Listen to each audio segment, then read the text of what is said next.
Well, hello and welcome back to the three or four people who watch my videos. Instead of a sign that says "Do not disturb," I need one that says "Already disturbed. Proceed with caution." A friend posted this recently on Facebook, so I stole it from her.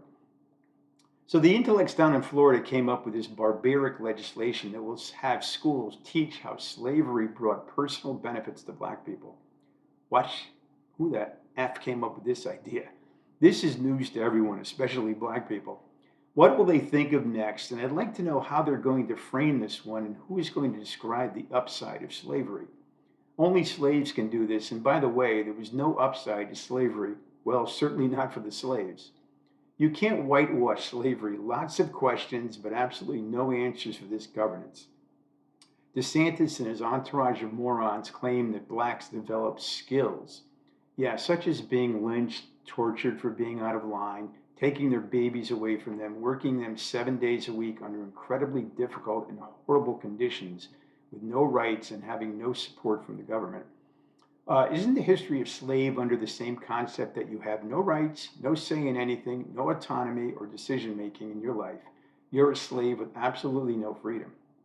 They developed skills. Really? One skill they developed was to hate and detest their slave masters. This, quite simply, is one of the most barbaric legislations we've seen in the past century. But this is Florida and typical of a portion of the South that still wants to bring slavery back. Personally, I cannot process this, and these Republicans are running scared and are not representing the majority of their constituents, and they know it. So now it's all about vengeance and total ignorance. You can have Florida. I've been there twice in my life, and that's enough for me. F Florida. And of course, there is a legislation on the Woke Act also. But I'll leave that for another time and place. Anyway, anyone with half a brain realizes that you can't hide behind the curtain with knowledge. You can't sweep it under the rug. Because if you play this game, you're hiding something that shouldn't be hidden, especially an incredibly cruel and vicious injustice. Absolutely unbelievable. I saw a stand up routine by Norm MacDonald, who I always enjoyed. He had a very unique style that was erratic, off the wall, fearless, and unpredictable. And his approach kind of reminded me a little bit of Tommy Smothers. So, in the routine, he claimed that the only country that really worried him was Germany. And he mentioned to the audience that I don't know if you're history buffs, but in the early part of the previous century, Germany decided to go to war. And who did they go to war with? The world. That had never been tried before. So you'd think the war would last about 10 seconds for the world to win, and it was actually pretty close. And then about 25 years pass, and again, Germany decides to go to war again, and again, it chooses its enemy as the world. You'd think at that point that the world would go, listen, Germany, here's the deal. You don't get to be a country anymore on account that you keep attacking the world. What do you think? You're Mars or something? I read that there is somewhere between 20 to 30% of the US population with anxiety disorder. Personally, I think that's a bit on the low side. I would guess that it's twice that, perhaps more like 50 to 60% of the population. Anxiety in today's world is becoming the norm. The world has gotten much faster with more choices to make, along with the online digital world of mass communication that has inundated humanity with a decreased quality of communication, which encourages quick and shallow interactions. Basically, we live on a swivel with the input of more information and details than we can deal with. It's now beyond our capability, or as they say, it's like drinking water from a fire hose. And I enjoyed how Neil deGrasse Tyson responded to the question, was the moon landing faked?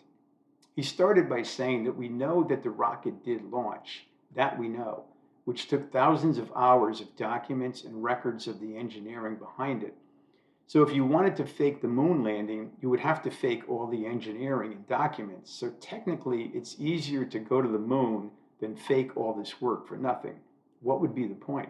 And I believe that he answered that question quite well. And to all the insurance companies out there that advertise, yeah, we get that you will customize our car insurance. We know that now. All you keep saying is the same thing. So maybe you should think about changing your message. And I worked with a guy in the city a couple of decades ago who was so warm, bright, kind, entertaining, and very comical. And he was brought up on the excuse me, the Upper East Side of Manhattan in a very large Irish family of mostly brothers. And I think he had only one sister in the family, if I'm not mistaken. He was a salesman, a very natural place for his type of personality. And we bonded over the years as I was in the research department at the time. So we interacted quite a bit. And he was one of these very special, unforgettable people that you always remember. And ironically, he only lives about 4 or 5 miles away from me now, which is a good thing. There are so many things to relate with him, so let's go. First of all, whenever we would go to lunch or just take a walk to clear our heads, we would walk around a block or two, and to my amazement, we would run into someone that he knew almost all the time. Now remember, this was Manhattan, so the chances of running into someone you knew was not very likely at all. But lo and behold, someone on the streets in the city would recognize him, and it was like being with Jimmy Breslin. Everyone knew him and wanted to talk to him. And when we went out for a coffee, bagel, or donut, he would put it on the arm. That was his sign for saying that I'm going to put it on my credit card. He insisted every time. And another classic memory of him was on a St. Patrick's Day when he asked me if I wanted to go to a St. Patty's Day party in our building on the 17th floor. I naturally agreed, and as we entered the private party of the investment firm, I asked him how he had heard about this or if he knew someone within the company. And the typical of Mike, he responded, "No, I heard these guys on the elevator talking about it, and that's all it took. We were in the party." Mike never required an invite anywhere, and basically because he could converse with anyone. So we walk in, and he naturally starts carousing and chatting with various people, and I'm just having a drink and snacking. Whereas I'm not shy, but I'm also the type of person that knows his boundaries, and I know absolutely nothing about investing. That's what investment firms are for. And what could I possibly say to one of these investors? So I spoke to no one, and finally he came over and said, let's go, it's time. So I was thankful not only to leave, but thankful for being in his orbit, as it was always entertaining to see him in action. And on his last day at Cablevision at the time, he walked over to my office and said, they just kneecapped me, a term for being fired. I was as devastated as he was, and I believed him when he said that he thinks his age had something to do with it. I'll never forget Mike, and thankfully I reached out to him just a few days ago after writing this, and it was, as always, a pleasure to talk to him. He is probably the most entertaining and off-the-cuff person I ever met. And of course, he's now 80, so he's certainly not what he was. And I consider myself very, very fortunate to have met him and spent time with him. I enjoyed the Dish Network commercial about inflation with two young girls who have a lemonade stand, and as the man approaches, he shows his interest in having a cup of lemonade. And the girl states that it's going to be $5. And the guy goes, $5? What? And the girl replies by saying, supply chain issues, lemon shortage. Have you seen the price of plastic cups these days? I thought that was a cute commercial. And this is a concept that I brought up when I've heard people talk. I enjoy the yeah, no response to the question that starts with a pessimistic or gloomy term, like, so you don't want to go to the party on Saturday night, right? And the answer becomes, yeah, no, I don't think so. And you can go by yourself. So the answer starts with a yeah and is then followed by a no, which kind of is contradictory and definitely colloquial. Another sample of this dialogue is, so you don't want to go to the store with me, do you? And the answer is, yeah, no, not really.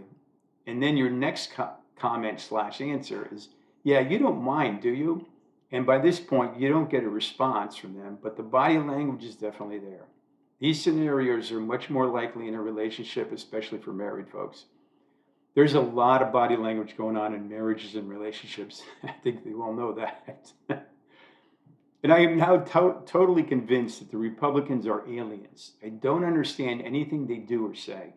They don't have an authentic cell in their bodies, and they remind me of the movie They Live, starring Roddy Piper from back in the late 80s, in which aliens from another planet try to take over the world. This was a long one, but finally, this is the last one. And as Jackie Mason once said, I'm the funniest person and the best actor in the world, and if I don't say it, no one else will. And he added that marriage is the only institution in the world where you could be married for 2 weeks, get a divorce, and you owe her money and you hardly know her. And lastly, and in Hollywood, people sit around in beautiful homes and hotels with pools and make $3 billion deals, and they don't even have a job. And I will stop here.